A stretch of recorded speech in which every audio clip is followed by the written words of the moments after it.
നമ്മൾ ബിസി റുട്ടീനിന്ന് കുറച്ച് ടൈം നമുക്കായിട്ട് കണ്ടെത്തുക അല്ലെങ്കിൽ കുറച്ച് സമയം നമുക്കായിട്ട് മാറ്റി വെക്കുക എന്നുള്ളത് ഭയങ്കര ഇമ്പോർട്ടൻ്റ് ആയിട്ടുള്ള കാര്യമാണ്. അങ്ങനെ കുറച്ച് സമയം കിട്ടിയപ്പെടുത്ത വീഡിയോ ആണ് ഇത്. നോർമലി എൻ്റെ മോൾ ഉറങ്ങുന്ന സമയത്ത് ഞാനും അവളെ കൂടെ റെസ്റ്റ് എടുക്കലാണ് പതിവ്.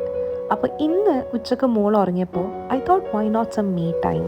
അങ്ങനെ തട്ടിക്കൂട്ടി നല്ലൊരു അടിപൊളി ലഞ്ച് അങ്ങ് ഉണ്ടാക്കി. ഈ ഒരു ഐറ്റം ഉണ്ടല്ലോ, നമ്മൾ ഫ്രിഡ്ജിൽ പാസ്ത കുക്ക് ചെയ്ത് വെച്ചതുണ്ടെങ്കിൽ ഒരു 10 മിനിറ്റ്സിനുള്ളിൽ സെറ്റ് ചെയ്യാൻ പറ്റുന്നതേ ഉള്ളൂ. അങ്ങനെ ചെറിയ മക്കളിലുള്ള ആൾക്കാർക്ക് പെട്ടെന്നൊന്ന് ലഞ്ചെല്ലാം സെറ്റ് ചെയ്യണമെന്ന് വെച്ച് കഴിഞ്ഞാൽ ഇത് അത്യാവശ്യം നല്ലൊരു ഓപ്ഷനാണ്. ഇതിൻ്റെ കൂടെ നിങ്ങൾക്ക് ഇഷ്ടമുള്ള വെജിറ്റബിൾസ് എല്ലാം ആഡ് ചെയ്യുക. പക്ഷേ ഇപ്പം ഞാനിവിടെ ഒന്നും എടുത്തിട്ടില്ല. അങ്ങനെ ആ ലഞ്ചെല്ലാം ആസ്വദിച്ച് കുറച്ച് ടൈം ഫോണിൽ സ്ക്രോൾ ചെയ്തിരുന്നു. എനിക്കെൻ്റെ മീ ടൈമിൽ ഏറ്റവും കൂടുതൽ ഇങ്ങനെ എന്തെങ്കിലും ചെയ്യാനാണ് ഇഷ്ടം. അപ്പോൾ ഇന്നത്തെ വീഡിയോ അത്രയേ ഉള്ളൂ. Hope you all enjoyed. Thank you for watching.